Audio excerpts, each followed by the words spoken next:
दोस्तों, स्वागत है आज के इस नए विश्लेषण में। आज हम राज द मिस्टीरियस होटल के 67वें भाग की कहानी और उसके किरदारों की उलझनों को डिकोड करने वाले हैं।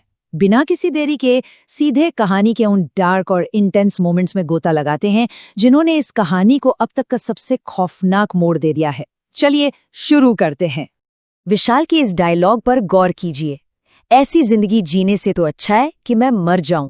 जरा सोचिए, इस एक लाइन में उसकी पूरी बेबसी और मानसिक दर्द साफ झलकता है।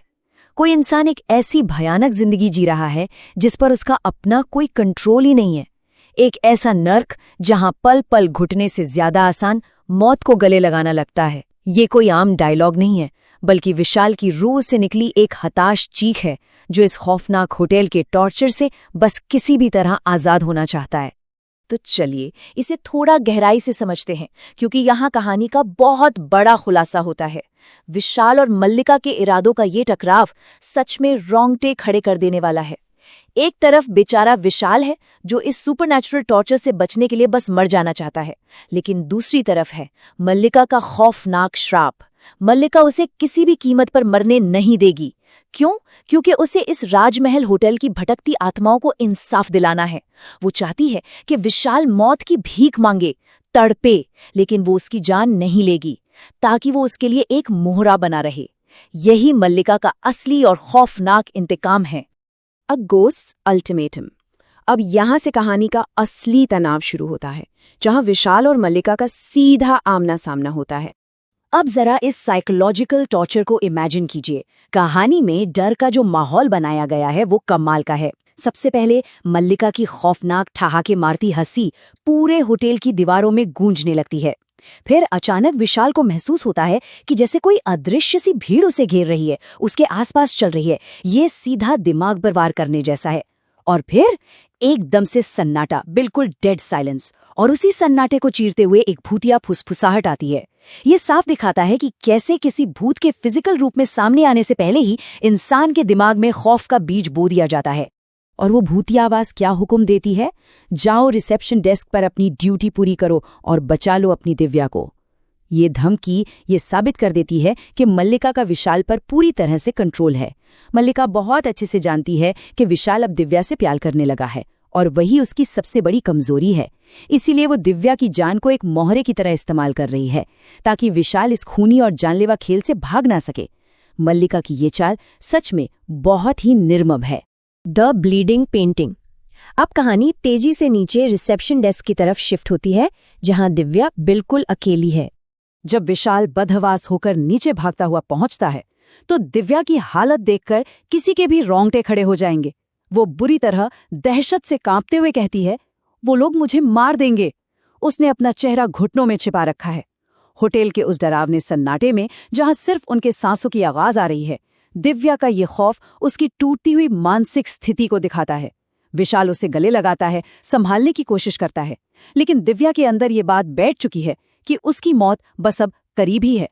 और ये दहशत पल पल बढ़ती ही जाती है। एक तरफ वो शांत टिक टिक करती हुई घड़ी, और फिर अचानक दिव्या की नज़र सामने दीवार पर टंगी एक पेंटिंग पर पड़ती है। ऐसा लगता है जैसे पेंटिंग में बना वो शख्स बिना पलक झपकाए लगातार उसे ही घूर रहा है। और फिर जो होता है वो किसी भी बुरे सपने से कम नहीं। उस शख्स की आंखों से अचानक खून बहने लगता है।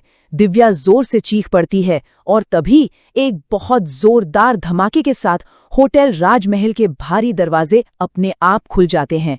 एकदम परफेक्ट और रोंगटे खड़े कर देने वाला हॉरर बिल्डअप। एंटर निकिता। अब उन दरवाजों के खुलने के साथ ही एक ऐसी चीज होती है जो इस पूरे भूतिया माहौल के बिल्कुल उलट और रहस्यमयी है। तो सवाल ये है कि आखिर ये निकिता है कौन? वो इस होटल के डरावने इकोसिस्टम में एक अननोन वेरिएबल है, एक ऐसा अनजान तत्व जो सब कुछ पलटने वाला है। उस भयानक अंधेरे को चीरते हुए हील्स की आवाज आती है, और एक बेहद ग्लैमरस लड़की शॉर्ट ड्रेस में अंदर कदम रखती है। ये नज़ारा इतना अजीब और बेमेल है कि विशाल, जो अभी कुछ सेकंड पहले तक मौत के खौफ से कांप रहा था, उसे देखकर पूरी तरह से सन्न रह जाता है। वो उसे बस देखता ही रह जाता है। और ये बात बहुत ही शानदार तरीके से ये दिखाती है कि एक ही सिचुएशन में किरदारों के रिएक्शन कितने अलग हो सकते हैं। दिव्या, जो साफ तौर पर निकिता की खूबसूरती देखकर जल भुन रही है और डरी हुई भी है, वो निकिता को कमरा देने से साफ इनकार कर देती है। वो झूठ बोलती है कि होटल में कोई कमरा खाली नहीं है। लेकिन मल्लिका का भूतिया इरादा तो कुछ और ही है। मल्लिका अपनी अदृश्य आवाज से विशाल और दिव्या को मजबूर करती है कि इस नई मेहमान को होटल में रोकना ही होगा।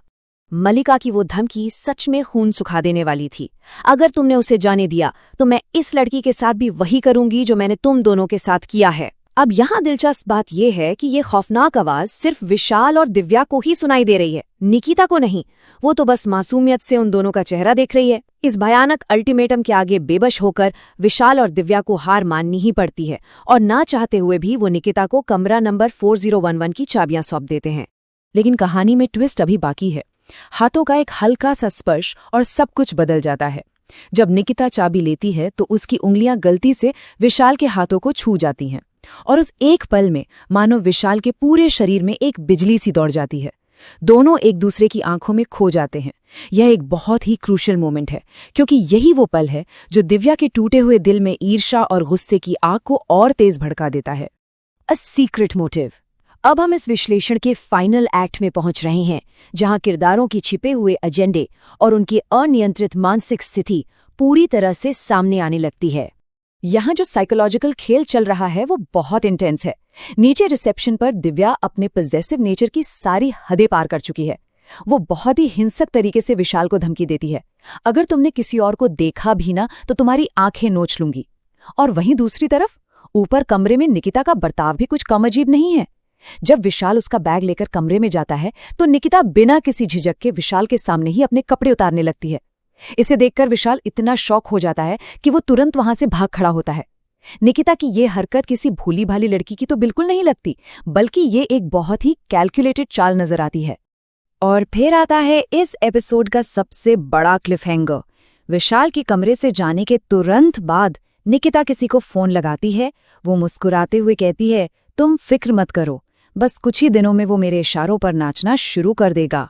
ये खुलासा सब कुछ बदल देता है। इसका मतलब साफ है कि निकिता कोई रास्ता भटके हुए मासूम मुसाफिर नहीं है। उसका इस होटल में आना कोई इत्तेफाक नहीं है, बल्कि एक बहुत ही गहरी और सोची समझी साजिश का हिस्सा है। इस एक फोन कॉल ने कई ऐसे सवाल खड़े कर दिए हैं जो पूरी कहानी की दिशा ही बदल देते हैं।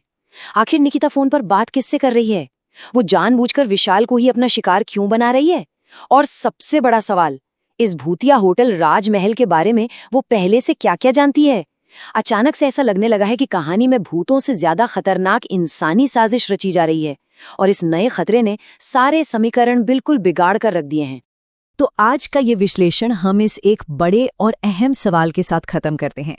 क्या निकिता भूतों के इस जाल में फंसने वाली कोई बेचारी मासूम शिकार है, या फिर वो खुद इस पूरे होटल में मौजूद सबसे खतरनाक राक्षस है? मल्लिका का खौफ एक तरफ है, दिव्या की दीवानगी दूसरी तरफ, लेकिन निकिता का ये राज कहानी को किस खतरनाक मोड़ पर ले जाएगा, ये देखना वाकई दिलचस्प होगा। आज के इस विश्लेषण में साथ जुड़ने के लिए बहुत बहुत शुक्रिया। मिलते हैं अगले डिकोड सेशन में।